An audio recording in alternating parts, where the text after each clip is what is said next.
अम्बेडकर के बेटे जिंदा है, तुमसे आर पार की लड़ाई लड़ेंगे, याद रखना मेरी बात।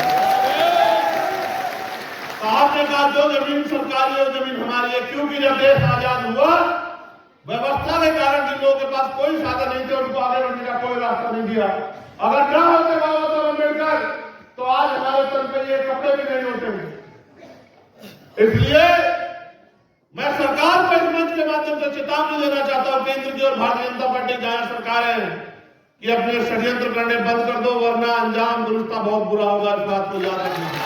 भी वोट के रखते हैं, जिस दिन वोट का अधिकार आप पे नहीं था, ये आपको शूद्र कहते थे, अछूत कहते थे, नीच कहते थे, आपके अधिकारों को इन्होंने छीन रखा था। ये आप जानते हैं, ध्यान करके देखो कि किस तरह परंपरा कुरीतियों के नाम पे, सती प्रथा, विधवा, तमाम कुरीतियों के नाम पे इन्होंने देश की महिलाओं को जो है शोषण करने का काम किया। देश कब गुलाम हुआ? जब इस देश के बहुजनों को लड़ने का अधिकार नहीं था, उनको हथियार उठाने का अधिकार, तब गुलाम हुआ। आज गुलाम करके दिखा दो। अगर किसी की मां ने दूध पिलाया विदेशी की, चाहे वो चाइना, पाकिस्तान या कोई सा भी देश हो, जिसको गलत फहमियों को गुलाम बना के दिखाओ।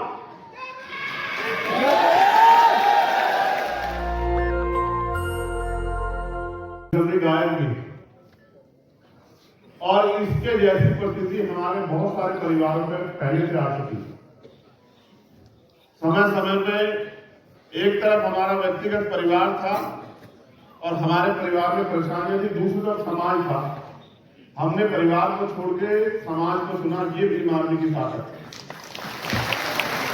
जो लोग जानना चाहते हैं कि भीम आर्मी इतने कम समय में दुनिया के पटल पे कैसे कामयाब हुई, उनका नाम टाइम मैगजीन में उनके वर्कर का क्यों आता, उनके कार्यकर्ता का, उनको मेरा ये जवाब कि भीम आर्मी के लोग दिमाग का से तो काम लेते हैं, लेकिन अपना दिल निकाल के समाज के लिए तैयार हैं, अपना दिल तक निकाल रखने के लिए। और उनकी ताकत की वजह से आज प्राइमरी स्कूल के हेडमास्टर का बेटा दिल्ली में खड़े होकर अपने महापुरुषों के आंदोलन को आगे बढ़ाने के लिए काम कर रहा है। अगर ये त्याग इस आंदोलन में ना हो तो बहुत सारी दुकानें और संगठन बहुत सारे लोगों ने चला रखे देश में, आज तक उनको जिले में पहचान नहीं मिल पाई। इसलिए मैं भीम आर्मी आजाद समाज पार्टी के कार्यकर्ताओं का धन्यवाद देता हूं और उनको क्रेडिट देने वाले हमारे मिशन 78 के तमाम सीनियर लोगों का बहुत बहुत दिल से धन्यवाद करता हूं, क्योंकि उन्होंने हमारी ताकत को रास्ता देने का काम किया। तो मैं जब बात काशीराम साहब से कर रहा हूं तो मैं याद दिलाता हूं आपको कि बाबा साहब अम्बेडकर जब 56 में चले गए और उनके द्वारा बनाया गया दल आरपीआई, जिसको वो आगे बढ़ाना चाहते, सीखना चाहते थे अपने ज्ञान, अपने बल, अपने पद के जरिए, जिसके लिए उन्होंने अपनी नौकरी छोड़ दी, क्लास 1 की नौकरी, साइंटिस्ट वैज्ञानिक होने के बाद। और जब वो उसमें कुछ नहीं कर पाए और वहां के नेताओं ने उनको ये कह के इग्नोर कर दिया कि तुम हो कौन, हम 30 साल से चला रहे हैं, 20 साल से चला रहे हैं, तुम कल के आए हैं, फिर तुम हमें सिखाओगे। और क्या समय बीता होगा मेरे रहबर पे कि वो सब कुछ छोड़ के नाउम्मीद होकर दिल्ली चले आए। और यहां दिल्ली में आके, दिल्ली में उस समय एमसीडी का चुनाव था, मैंने इतिहास में पढ़ा है, उन्होंने अपने पैसे से 25 लोग जो है यहाँ एमसीडी में चुनाव लड़ाया था, अपना पैसा देकर 25 के 25 की जमान जब्त हो गई। लेकिन हौसला देखो उस महामानव का, लेकिन हार नहीं मानी, क्योंकि जब आप मैदान में उतर जाओगे तो हार और जीत तो मिलेगी आपको। ये लड़ाई बड़ी कठिन लड़ाई है, दुनिया की दुश्मन की ताकत से लड़ने के लिए इस दुनिया में आपको बहुत धैर्य रखना पड़ेगा। हमारे साथी भी निराश ना हो।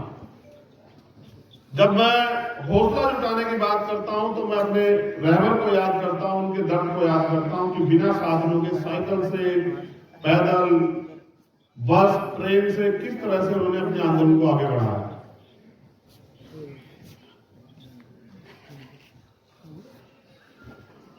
तो तब मेरे अंदर एक और बल तैयार हो जाता है कि रुकना नहीं, और तब तक नहीं रुकना है जब तक हम अपने महापुरुषों का सपना पूरा ना करें। आज तो आपने मुझे इतनी ताकत दी है कि आप मुझे हेलीकॉप्टर से आने का मौका भी देते हैं। आज तो आपने मुझे इतनी ताकत दी है कि वो आप मुझे प्लेन से भी बुलाते हैं। लेकिन सच ये है कि जब साहब ने आंदोलन शुरू किया तब उनके पास ये साधन नहीं है। तो उन्होंने कहा तमन्ना अगर सच्ची हो तो रास्ते हजार होते हैं, और तमन्ना अगर झूठी हो तो बहाने हजार होते हैं। अगर आपके अंदर सच्ची तमन्ना, मैं गारंटी से कह रहा हूं पहले अधिवेशन में कि दूसरे अधिवेशन से होने के पहले, क्योंकि हमारा दूसरा अधिवेशन 3 साल बाद होगा, दूसरे अधिवेशन के होने से पहले आप इस देश में एक नामचीन पार्टी होंगे और आपके झंडे झंडे आपकी पार्टी की पहचान होगी।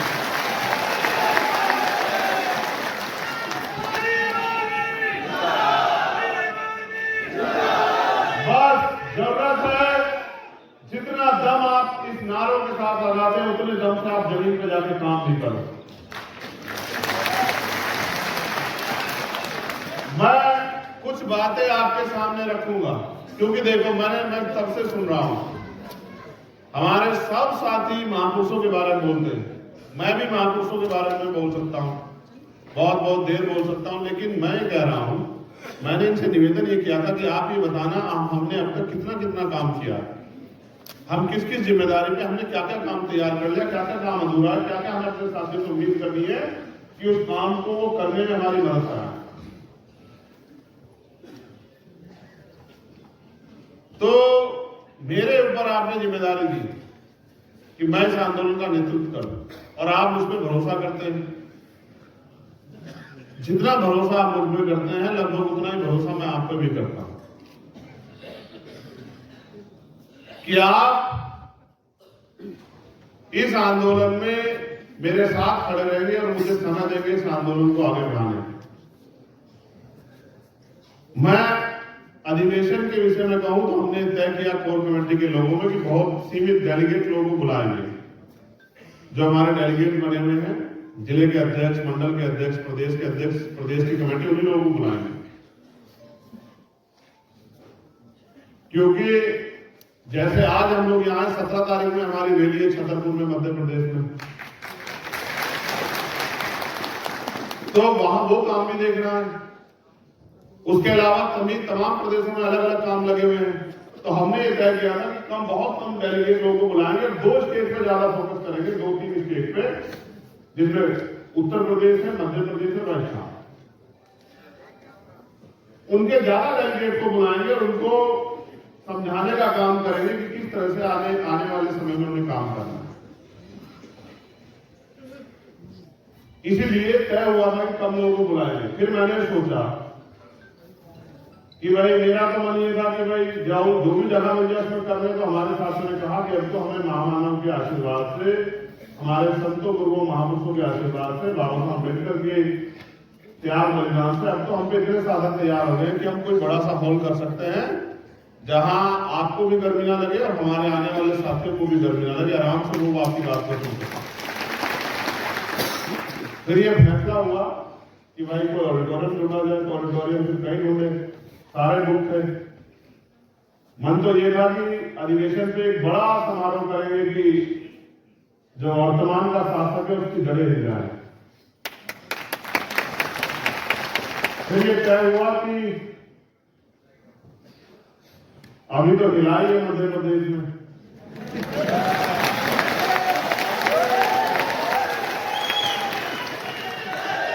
तो 1-2 महीने के बाद बना लेंगे। इसलिए तय हुआ कि सुरील फोर्ट ऑडिटोरियम में सीमित साथियों को बुला के हम लोग अपना अधिवेशन करेंगे, वरना हमारा बल उत्तर प्रदेश और देश के विभिन्न राज्यों की और दिल्ली की सरकार में जानती है कि हमने अभी कुछ दिन पहले मध्य प्रदेश में, उससे कुछ दिन पहले दिल्ली में रामलीला मैदान में अपनी ताकत का प्रदर्शन करके इनको बताया था कि हमारे अंदर कितना बल। तो अब मैं मुद्दों पर आता हूं। जब मैं यहाँ घूम के देख रहा हूँ बात करते हुए, तो इतने प्यारे प्यारे चेहरे बैठे हुए हैं जो बहुत ईमानदार से काम कर रहे हैं जमीन पे। अगर मैं, अच्छा ये भी अच्छी बात है कि मैं बहुत सारे लोगों के नाम नहीं जानता हूं। मैं यहाँ बैठे 90% लोगों को नाम से जानता हूं, सबके नाम लेके बुला सकता हूं। क्योंकि मैं आपके काम पे नजर रखता हूँ, यही मेरा काम है। देखो अब आप नारेबाजी मत करना, जय जयकार मत करना, मेरी बात को गौर से सुनना, ठीक है?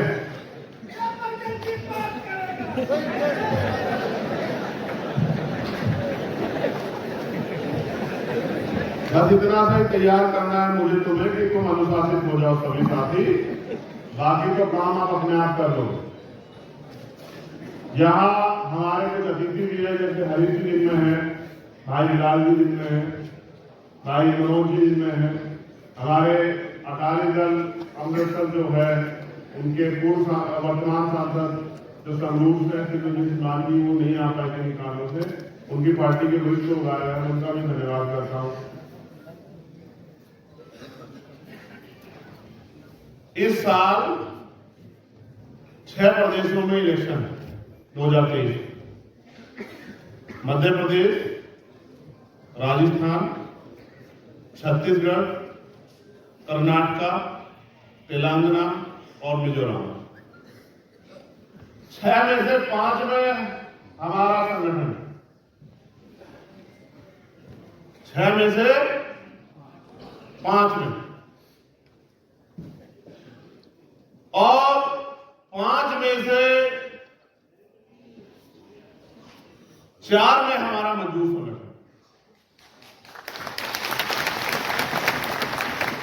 मध्य प्रदेश की शक्ति आपने देखी, राजस्थान की शक्ति आपने देखी, कर्नाटक तेलंगाना में भी हमारा मजबूत संगठन और छत्तीसगढ़ में भी हमारा मजबूत संगठन। अब हमारे पास सबसे पहला जो संकल्प होना चाहिए अधिवेशन पे, ताली बजाने से, नारे लगाने से आगे बढ़ के, वो ये होना चाहिए मेरे आपके सबके जहन में कि हम इन चुनाव में अपनी पार्टी को सफल कैसे बनाएं, हम इन चुनाव में अपनी पार्टी को अपने पैरों पे कैसे खड़ा करें, हम इन चुनाव में बैसाखियों का सहारा छोड़ के, किराए के घरों का सहारा छोड़ के अपने मकान को कैसे मजबूत करें, हम इन चुनाव में अपने सहारे पे कैसे खड़े हों, क्योंकि कानून बनाने की ताकत वो सदन में है। आपके प्रदेशों में जो विधानसभाएं हैं और आपके देश भारत में जो लोकसभाएं हैं, दोनों सदनों में ही कानून बनाने की ताकत है, और कानून को लागू कराने की ताकत भी उन्हीं के पास है जिनकी सरकार। विपक्ष कानून लागू नहीं करा सकता है, विपक्ष सरकार को मजबूर कर सकता है, लेकिन कानून को लागू नहीं करा सकता है, ना ही कोई कानून बना। तो मैं मध्य प्रदेश के साथियों को तो धन्यवाद देता हूं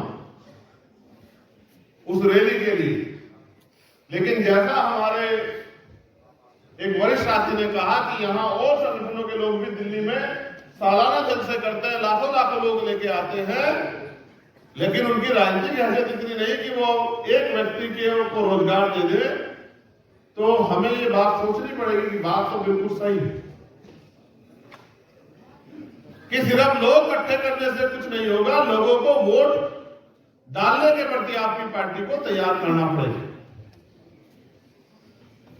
और इसके लिए बेसिक ये है कि जो हमारे वहां उन प्रदेशों में पार्टी के प्रभारी हैं, जो हमारे मिशन 78 के प्रभारी हैं, मिशन 78 के लोग हैं, उनको कार्यकर्ता को इस लड़ाई को लड़ने के लिए इस मैदान जो सजा हुआ मैदान है उसके लिए तैयार करना पड़ेगा। दुश्मन का मुकाबला हमें अपने छोटे छोटे साधनों से करना पड़ेगा। उनकी मनी माफिया मीडिया का मुकाबला, उनके अखबार का, उनके टेलीविजन का, उनके विज्ञापन का, सत्ता में बैठ के जो प्रलोभन को देंगे, झूठे वादा करेंगे, उनका मुकाबला हमें अपने माउथ मीडिया से करना पड़ेगा। या फिर बहुजन मीडिया के साथियों का धन्यवाद कि वो हमारी आवाज को उठाते रहते हैं। आपको अपनी क्षमता बढ़ानी पड़ेगी, आपको इस चैलेंज को स्वीकार करना पड़ेगा और आपको जमीन पे जाके काम करना पड़ेगा, आपको भाईचारा बनाना पड़ेगा, आपको लोगों को जिम्मेदारी देनी पड़ेगी, आपको अपने संगठन को बहुजन बनाना पड़ेगा। जैसे जब मैं यहां आया, हम एक ही समाज के, दलित समाज के लोग सबसे आगे बैठे हुए थे। मैं इस बात को बहुजन नहीं मानता, तभी मैंने माननीय अध्यक्ष से कहा कि भाई ये सही नहीं है। हम बहुजन की बात करते हैं, हमारे संगठन, हमारी पार्टी में हमने इस आइडियोलॉजी को पूर्णतः आत्मसात किया, अपने संविधान में भी आत्मसात किया है, तो हमारा मंच भी बहुजन समाज का मंच होना चाहिए। अगर हमारी कथनी और करनी में फर्क होगा तो हम ज्यादा दिन इस आंदोलन को आगे नहीं बढ़ा पाएंगे, क्योंकि ये आंदोलन ही पूर्णतः सत्यता पर आधारित है, सच्चाई का आंदोलन, ईमानदारी का आंदोलन। इसलिए तत्काल मैंने इनसे कहा कि चलो, हमारे सभी साथी इतने तैयार नहीं है, उनको जानकारी भी नहीं थी, तो हमें अगर क्या तो हम सब लोग नीचे बैठेंगे या फिर जितने सीनियर साथी हैं, हम प्रयास करेंगे ज्यादा से ज्यादा लोगों को अपने साथ दिखाने। और ये भावना जब मेरे अंदर है तो आपके अंदर भी होनी चाहिए, होनी चाहिए, होनी चाहिए, बताइए। जब ये भावना आपके अंदर होगी और आप जब इस तरह की विचार के साथ काम करोगे और मोहरे बनने की बजाय जो दुश्मन मोहरे बनाना चाहता है हमारे बहुजन समाज के लोगों को आपस में टकराव करा, जो हमारी एकता को तोड़ना चाहता है, उनके मोहरे ना बन के, दुश्मन की मदद ना करके, अपनी छोटी छोटी बातों को वहीं निपटा के और भाईचारा पैदा करना पड़ेगा, विश्वास मजबूत करना पड़ेगा कि हमारे रिश्ते हैं वो सच्चे रिश्ते हैं और हम लोग दिल से इस आंदोलन को कामयाब करना चाहते हैं। जब आप गांव देहात में जाके हमारी उन अति पिछड़े समाज के लोगों को अपने साथ जोड़ने का काम करोगे, पहली बात तो मैं दलित समाज के लोगों से कहना चाहता हूं, स्पेशली मुझे गर्व है कि आप इस आंदोलन को आपने अब तक अपने खून से सींचा, लेकिन मैं आपसे कहना चाहता हूं कि आपको और थोड़ा सा और तैयारी करनी पड़ेगी, अपने आप को पीछे रख के अपने भाईचारे के भाइयों को आगे करके इस आंदोलन को आगे बढ़ाना पड़ेगा, क्योंकि दुश्मन बड़ा चालाक है। दुश्मन हमारे लोगों को वो विधायक भी बना रहा है, एमपी भी बना रहा है और उनके हाथ में पावर नहीं दे रहा है, उनको व्यक्तिगत तनख्वाह देने लायक बना के उनसे उनके समाज का चेहरा बना के उनकी वोट को लूटने का काम कर रहा है। इसलिए आपको और हमको दुश्मन के आंदोलन को भी समझना पड़ेगा कि उसने क्या तैयारी की। इसलिए गांव देहात में जाके बाल प्रजापति कश्यप निषाद मौर्य कुशवा सर जो तमाम पिछड़ी जाते हैं उनके बीच में जाके उनको समझाना पड़ेगा कि आज की हालात क्या है। वो बार बार हमारी ताकत को, हमारे आंदोलन को कमजोर करने के लिए हमारे ऊपर झूठे आरोप लगाएगा, हमें धर्म विरोधी, राष्ट्र विरोधी, तमाम तरह की बातों से लोगों को गुमराह करने का काम करेगा। हम चाहते हैं आज देश में इस बात को पहुंचाने के लिए आपको उनके बीच में जाना पड़ेगा और आपको उन्हें बताना पड़ेगा कि आपने सोचो कि मैं अभी मध्य प्रदेश गया था, आजादी के 75 साल के बावजूद भी भाई किशन राम दासी यादव के घर अगर कच्चा मकान है, उसके समाज के आस पड़ोस में कच्चा मकान है, तो आज भी इस देश में तमाम सरकारें रही, उन्होंने हमें इंसान भी नहीं समझा और उन्होंने ये भी नहीं समझा कि ये पक्के मकान में रहने लायक। इसलिए हमें जमीनी तौर पर अपने आंदोलन को तैयार करना पड़ेगा और आपस में ना लड़के भाईचारा बना के बहुजन समाज के लोगों में एक दूसरे के सुख दुख की लड़ाई लड़नी पड़ेगी और ये समझना पड़ेगा हर घटना के पीछे दुश्मन की कोई ना कोई साजिश हो सकती है, तो जल्दबाजी ना करके घटना की तह पे जाना पड़ेगा।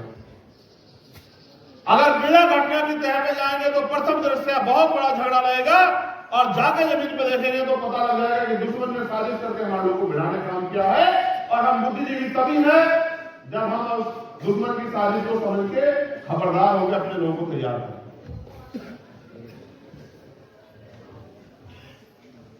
हमें यह भी तय करना होगा कि कहीं हम इस मैदान में सिर्फ हारने के लिए तो नहीं आए। मैंने तो ये तय किया है व्यक्तिगत रूप से, आपका अग्रणी होने के नाते, नेतृत्वकर्ता होने के नाते, कि मैं तो अपने मन में रोज ये तय करता हूं कि हमें ताकतवर बनना है, ताकतवर बनना। क्या आप अपने मन में इस सवाल को कभी उठाते हैं कि हमें ताकतवर बनना है? कितने लोग उठाते, जरा हाथ उठा के बताना। एक बाबर को छोड़ के इसको सब लोग मानते हैं, बाकी सब लोग ये सवाल करते हैं कि हमें ताकतवर बनना है, क्योंकि बिना ताकतवर बने हम लोग इस देश में अपने स्वाभिमान, सम्मान और उससे भी बड़ा हम अपने वजूद को भी नहीं बचा पाए। आज क्या हालात है मुल्क में, मैं उस पर चर्चा करूंगा आपसे। हम उत्तर प्रदेश के लोगों से भी मैं स्पेशली कह रहा हूं, राजस्थान के लोगों से कह रहा हूं, मध्य प्रदेश के लोगों से कह रहा हूं, क्योंकि वहां हमारा राजनीतिक आंदोलन जमीन पे बड़ा ताकतवर हो रहा है। हम विपक्ष हैं, विपक्ष का काम है कि सरकार ने जो वादे करके वो सरकार में आएगी, उन वादों को विपक्ष होते हुए हमें उनसे पूरा करवाना है। इसलिए हर महीने पे कोई ना कोई आंदोलन जो है जिला स्तर पे करते रहते हैं। इसलिए हमें अपने आंदोलनों की संख्या बढ़ानी पड़ेगी, मुद्दों की संख्या बढ़ानी पड़ेगी। सरकार को देखना पड़ेगा कि सरकार ने क्या क्या वादे किए थे, क्या क्या उन्होंने पूरे किए हैं, और इस झूठ को भी, जो झूठ फैलाकर उन्होंने हमारे लोगों की वोट में काम किया है, उस झूठ को भी समाज के बीच जाके बेनकाब करना पड़ेगा। हमें समाज के बीच जाके छोटी छोटी मीटिंग करके जो बड़े बड़े नेता हैं हमारे, उनको भी मैदान में उतर के लोगों को समझाना पड़ेगा, क्योंकि ये आंदोलन सिर्फ झाड़े में तैयार हो सकता है। देखो, दुश्मन पैसे भी देता है, दुश्मन साधन भी देता है, दुश्मन सब कुछ करता है। क्या यहां आया कोई व्यक्ति को किसने पैसा दिया है? हाँ, हम पैसा भी अपना खर्च करते हैं, समय भी अपना खर्च करते हैं, ऊर्जा भी अपनी लगाते हैं, तन मन धन को भी अपने निछावर करने को तैयार है महापुरुषों के आंदोलन के लिए। तो हम यहाँ हारने के लिए नहीं आए, हमें इस आंदोलन को कामयाब करना है। इस बात का भी ध्यान हम लोग को रखना। मैंने उत्तर प्रदेश में एक प्रेस वार्ता करके 5 मुद्दों पर आपका ध्यान आकर्षित किया है। फिर मैंने एक सवाल जाके पूछा उत्तर प्रदेश के लोगों से कि भाई वो 5 मुद्दे आपको पता है? तो मैंने ये नोटिस किया कि हमारे सभी नेताओं को 5 मुद्दे नहीं पता। ये सिर्फ मुद्दे नहीं है, ये हमारा चुनावी एजेंडा है। इसी चुनावी एजेंडे के साथ अगले चुनाव में हम लोग जाएंगे उत्तर प्रदेश के अंदर।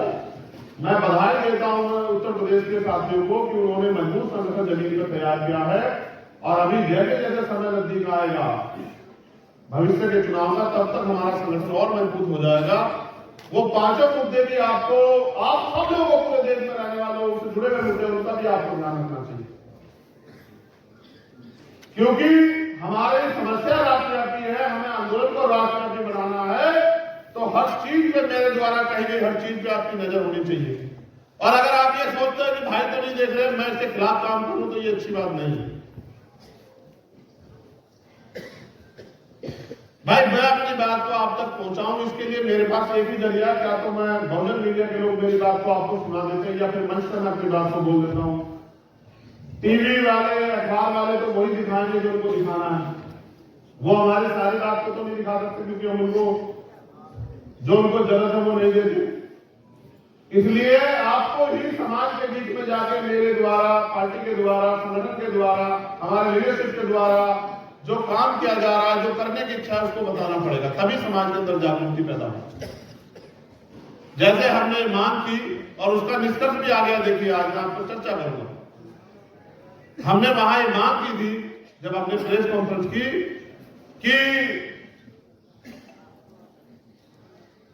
भारत में मंडल कमीशन के बाद 49.5% पे सुप्रीम कोर्ट ने कहा कि आरक्षण की यही सीमा हो सकती है, इससे ऊपर नहीं हो सकती। लेकिन फिर 2019 के चुनाव से पहले, लोकसभा के चुनाव से पहले, सरकार ने तत्काल ईडब्ल्यूएस पास करा दिया। और ईडब्ल्यूएस भारतीय संविधान की हत्या थी, क्योंकि भारतीय संविधान में आरक्षण प्रतिनिधि का जो पैमाना तय किया है, वो आर्थिक आधार पर कभी नहीं हो सकता। हमारे नेताओं ने अपने वोट बैंक के चक्कर में अपने ईमान को गिरवी रख के उसका समर्थन किया। उसका परिणाम यह हुआ, जबकि वह संवैधानिक था, लेकिन जब वो बात सुप्रीम कोर्ट में गई, हमारे लोगों को उम्मीद थी कि सुप्रीम कोर्ट से न्याय मिलेगा, लेकिन जिस तरह से भारत की न्याय व्यवस्था आज है और उसमें कोलोजन सिस्टम है, उसकी वजह से पिछड़े दलित, आदिवासी और अल्पसंख्यक समाज के लोगों का वहां प्रतिनिधित्व नहीं है, चंद परिवारों का कब्जा है। उसके कारण वो ईडब्ल्यूएस उन्होंने संवैधानिक उसको जो है कर दिया, और भारत में आरक्षण की सीमा 49.5% से बढ़ के 59.5% हो गई। अब जो नए विज्ञापन आते हैं आप देखना, 2 साल में ईडब्ल्यूएस का कोटा अगर 100 भर्ती आ रही है तो 70 का आ रहा है, और जो इतने लंबे समय का बैकलॉग है उसमें दलित पिछड़ों के बच्चों का कोटा वो 2-2 4-4 सीटों का आ रहा है। इसलिए हमने मांग की कि अब तो आपने आरक्षण की सीमा खत्म कर दी है, जो बैरियर आपने लगाया था 49.5% का, अब जिसकी संख्या भारी उसकी हिस्सेदारी, अब आपको देश में सबके लिए संख्या के आधार पर आरक्षण की व्यवस्था करनी चाहिए।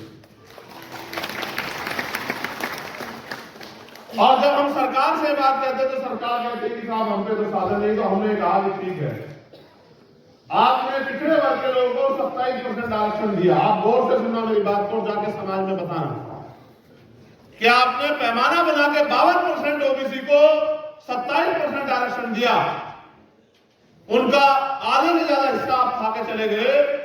तो अब आप ये कहते हैं कि आप पे साधन नहीं, तो कम से कम जो अति पिछड़ी जाति है उनको उत्तर प्रदेश में 15%, 27% के अलग 15% आरक्षण की व्यवस्था आपको अति पिछड़ी जातियों के लिए करनी चाहिए, जिससे जब 100 वैकेंसी आए तो 15 पद अति पिछड़ी जातियों के बच्चों को मिले। जब सिविल सर्विस की 100 वैकेंसी आए तो 15 बच्चे बाल प्रजापति, कश्यप, निषाद, मौर्य साहब के कुशवा के भी जाए, उनका भी प्रतिनिधित्व हो, वो भी बैठ के कुर्सियों पर अपने समाज के लिए कुछ करें। उसी क्रम में हमने कहा कि उत्तर प्रदेश में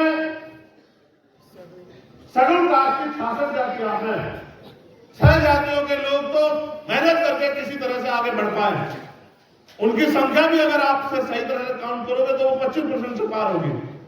लेकिन आप उनको 15.5% आरक्षण देते हो, तो जो अति दलित जातियां हैं जिनका अभी तक जो शिक्षा में जिनका जो आगे नहीं बढ़ पाए, जिनका कलर्क नहीं बना, उनको अवसर मिले, इसलिए 5% अतिरिक्त आरक्षण, जो मिल रहा है उससे ज्यादा 5% आप देने का काम करो, अगर वास्तविकता में इन वर्गों के आप जैसी। जबकि मैं जानता हूं कि जो केंद्र की भारतीय जनता पार्टी की सरकार है वो इतनी नालायक सरकार है कि उसने तो अपने पूंजीपति मित्रों को खुश करने के लिए पूरे आरक्षण व्यवस्था का तमाशा बना दिया। इसका परिणाम हमने उत्तर शिक्षक भर्ती में देखा। कल भी उसमें एक आदेश आया कि पूरी वो 6800 जो नियुक्ति अलग से दी गई थी हमारे आंदोलन के बाद वो निरस्त कर दी जाए। हमने देखा कि 69,000 शिक्षक भर्ती में 20,000 पद हमारे खा गए, चोरी और ऊपर ना जोड़ी, और फिर इनके बचाव में न्यायालय खड़े हो जाते हैं, ये अच्छा नहीं। इसलिए ये जब धर्म की बात करके हमारे लोगों को गुमराह करने का काम करेंगे तो हमारे अपने लोगों को हमें जाके बताना है कि आप इनसे ये भी सवाल पूछो कि आपके बच्चों को रोजगार कहां से मिलेगा, आपकी जेब में पैसा कहां से आएगा, आपको जमीन कहां से मिलेगी, आपको आगे बढ़ने के अवसर कहां से मिलेंगे। अभी मुख्यमंत्री जी ने एक काम और किया, मैं उस पर भी आऊंगा। ये षड्यंत्र में उसको ढेर काम करूंगा अपने लोगों के सामने। यहाँ हमारी एक और 5 मांगों में जो हमने रखी थी उसमें यह भी मांग थी कि एससी एसटी ओबीसी के लोगों को ठेकेदारी में जो सरकारी ठेके आते हैं उन ठेकेदारी में आरक्षण की व्यवस्था होनी चाहिए, क्योंकि नौकरी आपने आजाद भारत में किसी को ज्यादा लोगों ने दी। जो जमीनें दी गई थी पूर्व की सरकार द्वारा वो जमीनें भी सरकार छीन रही है, और उसका मैंने इतने दिन पहले आपको जागरूक किया था। कल सरकार ने कहा कि एससी एसटी की जमीन जो है उत्तर प्रदेश में कोई भी ले सकता है, डीएम से परमिशन की जरूरत नहीं है। ये जमींदारों को, सामंतियों को, पूंजीपतियों को हमारी जमीन छीनने की अथॉरिटी दे रहे हैं। तो मैंने मुख्यमंत्री से अभी ट्वीट करके कहा, ये मेरा संदेश है उनको कि ये गलतफहमी में मत रखना कि इनको कोई संभालने वाला नहीं, इनका कोई रक्षक नहीं है। अगर ये गलतफहमी है मुख्यमंत्री को निकालने का, अगर ये गलतफहमी हो गई हो कि इनका कोई रक्षक नहीं, इनके पीछे खड़े होने वाला कोई नहीं, तो जब तक हम बाबा साहब अम्बेडकर के बेटे जिंदा है तुमसे आर पार की लड़ाई लड़ेंगे, याद रखना। तो आपने कहा जो जमीन सरकारी है वो जमीन हमारी है, क्योंकि जब देश आजाद हुआ व्यवस्था के कारण जिन लोगों के पास कोई साधन नहीं थे उनको आगे बढ़ने का कोई रास्ता नहीं दिया। अगर ना होते बाबा साहब अम्बेडकर तो आज हमारे तन पर ये कपड़े भी नहीं होते। इसलिए मैं सरकार को इस मंच के माध्यम से चेतावनी देना चाहता हूं, केंद्र की और भारतीय जनता पार्टी जहां सरकार है कि अपने षड्यंत्र करने बंद कर दो, वरना अंजाम दुरुस्ता बहुत बुरा होगा। इस बात को याद रखना।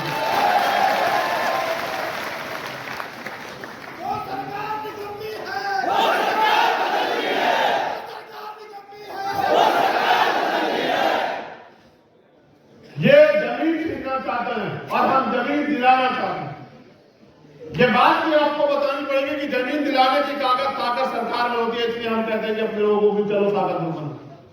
रोजगार देने की ताकत सरकार में होती है, इसलिए मैं आप लोगों से मध्य प्रदेश राजस्थान के लोगों से कह रहा हूं कि अपने लोगों को इनके भरोसे मत छोड़ो, उनको हाथ फैलाने मत दो। रोजी रोटी के लिए मोहताज हो गए हमारे लोग, वहां इनके भरोसे मत रहो। अपने लोगों को ताकतवर बनाने के लिए, उनको समझाने के लिए उनके बीच में जाओ। और भी कई मांगे हमने वहां रखी थी उस समय, लेकिन क्योंकि हमें आगे बढ़ना है और बहुत सारी महत्वपूर्ण बातें करनी है आपसे। एक षड्यंत्र जो किया है ये बेनकाब होना बहुत जरूरी है। किसी की हैसियत नहीं पूरे देश में कि वो इस षड्यंत्र का सामना कर ले, लेकिन इस षड्यंत्र को बेनकाब करना नेतृत्व करता है काल में जिम्मेदारी। कल एक शासना देखा है हमारा नेता पुलिस में उत्तर प्रदेश से, और ये सब जगह होगा, सिर्फ उत्तर प्रदेश में नहीं होगा, आप देख लेना। उन्होंने कहा कि 22 तारीख से 30 तारीख तक रामनवमी का त्यौहार है और तमाम तरह की जो धार्मिक आयोजन है वो होगा, और उसमें 1 लाख रुपए हम लोग पंडित पुजारियों को ये काम करने का देंगे। पहली बात, संविधान ये स्पष्ट करता है कि कोई भी धार्मिक कार्य किसी भी जाति धर्म का हो वो सरकारी खर्चे पर नहीं हो सकता। हाथ खोलो, दिमाग खोलो, हाथ मत जोड़ो, दिमाग खोलो। वो ये कह रहे हैं, देखो उनका षड्यंत्र। उन्होंने कहा कि डीएफएसएस की जाकर व्यवस्था करेंगे, एसडीएफ जाकर व्यवस्था करेंगे। उनका लक्ष्य क्या है इस बात से समझो भाई। धर्म आपका व्यक्तिगत मामला है, कोई आपको उसके धर्म को मानने से नहीं रोक सकता, और चाहे वो हिंदू धर्म के लोग हो, मुस्लिम धर्म के लोग हो, ईसाई धर्म के लोग हो, सिख धर्म के लोग हो, कोई भी धर्म देना सिखाता है, लेना नहीं सिखाता, मुल्क में नहीं सिखाता, जो सिखाता है। और धर्म को मानने वाले लोग अपनी आस्था ये होती है कि वो अपना खर्च करके अपने धर्म को सीखते हैं। ये है असली धर्म। इन्होंने व्यवस्था की है कि बैनर लगेंगे जनप्रतिनिधियों के, वो सरकारी खर्चे पे लगेंगे और मंदिरों में लगेंगे। और मंदिरों में जो एमपी एमएलए है, क्योंकि इनकी सरकार है वहां, तो इनके नेता वहां मुख्य अतिथि होंगे। आप सोचो, ये मंदिर को राजनीतिक घर बनाना चाहते हैं कि मंदिरों में इनके नेता जाए, सरकारी खर्चे में जाके भाषण दे और भाषण देके कहेंगे देखो हमारी पार्टी ने किया है, इसलिए आप हमारे साथ जुड़ जाओ। ये हमारे दलित पिछड़े वर्ग के लोगों को बेवकूफ बनाने की तैयारी है, उनकी वोट को लूटने की तैयारी है। ये कोई धार्मिक नहीं है। अगर धार्मिक होते तो मंदिर छोड़ के गोरखपुर का ये लखनऊ की सत्ता में नहीं बैठे होते, आप सब लोग जानते हैं। हमें अपने समाज को सावधान करना होगा। हमारी बहनें वहां जाएंगी मंदिरों में पूजन करने के लिए, ये वहां अपनी बात बता के उनको बेवकूफ बनाने का काम करेंगे। हमें ज्यादा बड़े पैमाने पर मैं आपसे कह रहा हूं कि अपनी बहनों के साथ उनसे जुड़ना पड़ेगा, हमारी मां को तैयार करना पड़ेगा। हमारी बहुजन सेनिया जो इतिहास उनका गवाह है, इतना बड़ा इतिहास है, मां सावित्रीबाई फुले से लेके मां अंतिकाबाई लोधी, मां झलकारी बाई, मां पन्नादाई, इतना बड़ा इतिहास है जिसका कोई तोड़ नहीं। उन वीरांगनाओं को, जो आज की वीरांगनाओं को तैयार करना पड़ेगा। कुछ यहाँ बैठी है, कुछ घर पे हैं, उनको हमें जाकर समझाना पड़ेगा कि इनसे कहो कि अगर वार्षिक में तैयार करना है तो महिलाओं को सशक्त करो और हर महिलाओं को रोजगार दो। अगर तैयार करना है तो सुरक्षा करो बहन बेटियों की। उत्तर प्रदेश में और देश में जहां तुम्हारी सरकार निगमों बहन बेटियों की सुरक्षा नहीं कर पाते हो, भाषण देते हो, बेटी बचाओ बेटी पढ़ाओ में नारे देते हो, और आपकी सरकार में हाथ के साथ क्या हुआ आपने नहीं देखा। ये भारतीय जनता पार्टी के लोग उनकी महिला नेता चुप थी बिल्कुल, और सीबीआई ने क्लोजर रिपोर्ट लगाए, कहा कि ये हुआ। देखो किस तरह से 17 दिन को करके उन्होंने हमारी बहन को, न्याय को जो है बाधित करने का काम किया। देखा है किस तरह से आपके साथ न्याय का मजाक उड़ा उत्तर प्रदेश में। 3 लोगों को बरी कर दिया और 1 आदमी को सजा, और वो जो धाराएं व्यक्ति थी वो हटा दी। पूरी सरकार खड़ी थी आरोपियों को बचाने के लिए। केवल भीम आर्मी के लोग जमीन पे लड़ रहे थे उस समय, आजाद समाज पार्टी के लोग, और उनका दबाव था दिल्ली में कि मुख्यमंत्री को मजबूर होना पड़ा न्याय के लिए, लेकिन फिर भी न्याय के साथ घोटाला किया। याद रखना कि गुंडों को बचा नहीं पाओगे, मुख्यमंत्री मेरी बात को याद रखना। क्या उंगली दिखा दिखा के बात करते सदन में? नहीं हुआ मैं सदन में, वरना देता जवाब अपने लोगों की तरफ से बता देना उंगली कैसे दिखाई जाती है।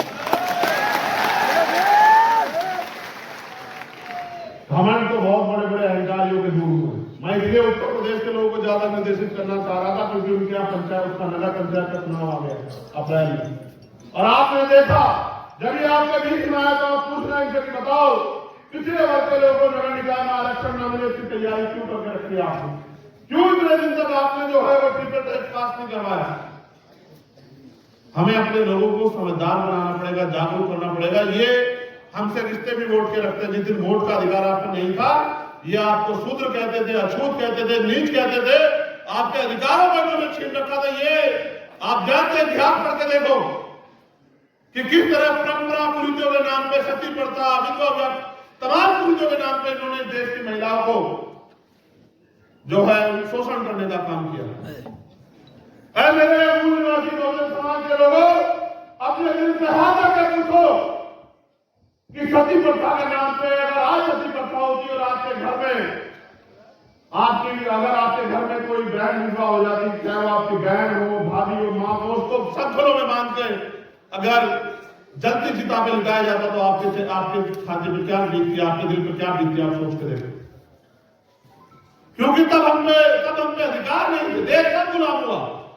जब इस देश के बहुजनों को लड़ने का अधिकार नहीं था, उनको हथियार उठाने का अधिकार, तब गुलाम हुआ। आज गुलाम करके दिखा दो। अगर किसी की माने दूध पिलाओ विदेशी की, चाहे वो चाइना, पाकिस्तान या कोई सा भी देश हो, जिसको गलत फहमियों आप गुलाम बना के दिखाओ। ये गुलाम तब हुए हम जब इनके हाथ में पावर थी और हम बहुजन लोगों को, दलित पिछड़े आदिवासी और अल्पसंख्यक लोगों को कहा कि तुम हथियार नहीं उठा सकते हो। आज तो हम अपने हकों के लिए लड़ने को तैयार हैं। मैं आपसे ये भी कहना चाहता हूं, पूरे देश के लोगों को आप जाके वहां मुझे रिप्रेजेंट करेंगे, आप बताएंगे, मैंने कहा था डायरी पेन लेके आना कि हम क्या चाहते हैं। मैंने आपसे अपील की कि पार्टी गाइडलाइन से अलग हटके अनुशासन को त्याग कर कोई काम न किया जाए। आपका अनुशासन आपकी ताकत है। जब आप अनुशासित रहेंगे इससे आपकी ताकत बढ़ेगी। जब आप गाइडलाइन पे रहेंगे तब आपकी ताकत बढ़ेगी। जब हम भीड़ बन जाएंगे आपकी ताकत नहीं बढ़ेगी। इसलिए जो पार्टी के आदेश आते हैं उनको पालन किया करो भाई। ये बात मैं आपसे कहता रहता हूं भाई। जितना इस पार्टी के लिए मैं जिम्मेदार हूं कि आप लोग जिम्मेदार नहीं हो, जो सब लोग बैठे बताओ जरा, जो सब लोग बैठे बताओ क्या मैं अकेला जिम्मेदार हूं? क्या सारा भार मेरे कंधों पे या आपके कंधों में भी है? तो आप लोग ये क्यों नहीं ख्याल रखते कि किसी भी कारण आपकी पार्टी का मान सम्मान कमजोर नहीं करना चाहिए। आपकी किसी बात से आपके किसी साथी को बुलाने अपमान महसूस नहीं होना चाहिए। क्या आप इन बातों का ख्याल क्यों नहीं रखते हो? इसलिए दिशा निर्देश के तौर पर मैं कह रहा हूं कि जो आपसे वरिष्ठ साथी हैं उनके आदेशों का पालन किया करो। और आपको कोई शिकायत हो तो उसको जब मीटिंग हुआ करे, समीक्षा हुआ करे, तब जो है अपनी बात को रखा करो। सार्वजनिक उपक्रमों पे अपनी बात को ना रखा करो। उससे आपकी पार्टी आपके संगठन की छवि को धब्बा लगता है। क्या आप अपनी पार्टी संगठन के विरोधी हो? तो आपको चाहिए कि संयम और धैर्य के साथ अपनी बात को समय मिलने पर रखें, धैर्य रखें। अगर आज मुलाकात नहीं हो रही है तो जरूर नहीं कि आज इस बात पर चर्चा, 4 दिन बाद मुलाकात होगी, सब चर्चा हो जाएगी। अभी हमारे गरीब साथी ने मुझसे कहा कि भाई मुझे आप उत्तर प्रदेश की लिस्ट दे दो। तो मैंने उनसे कहा, क्योंकि वो बहुत धैर्यपूर्ण हमारे नेतृत्व करता है, तो मैंने उनसे कहा कि जब हम दोबारा मिलेंगे तब मैं आपको दे दूंगा। उन्होंने एक बात समझ लिया, आप भी समझा करो। अब ये पूरा आपके कंधों पे है, स्पेशली नौजवान लोगों के। ये नौजवान लोगों के कंधे पे है। मैं बिहार के साथियों का भी धन्यवाद करना चाहता हूं कि उन्होंने बहुजन समाज जोड़ो भाईचारा तैयार करो यात्रा के जरिए पूरे बिहार में जो सत्ताधारी दल के साथी लोग हैं उनकी यात्रा में जितनी भीड़ थी, जितनी भीड़ उन्होंने जुटाने का काम किया, जितनी मेहनत करने का उन्होंने काम किया, मैं वहां के नेतृत्व करता दोनों साथियों का। और वहां से पहुंचे सभी और जो वहां हैं उन सभी साथियों का दिल से धन्यवाद करता हूं कि वहां भी उन्होंने आपने एहसास करा दिया कि आने वाले कल में आजाद समाज पार्टी की हिमायत के बिना वहां भी आगे राजनीतिक आंदोलन उन लोगों का नहीं बढ़ सकता। तो इस बात को आगे बढ़ाते हुए मैंने बीच में भी कहा और आप सब आपसे पुनः कह रहा हूं क्योंकि आधी आबादी को ये लोग प्रभावित करने का काम करेंगे। इसलिए मैं आपसे कह रहा हूं कि ज्यादा बड़े पैमाने पे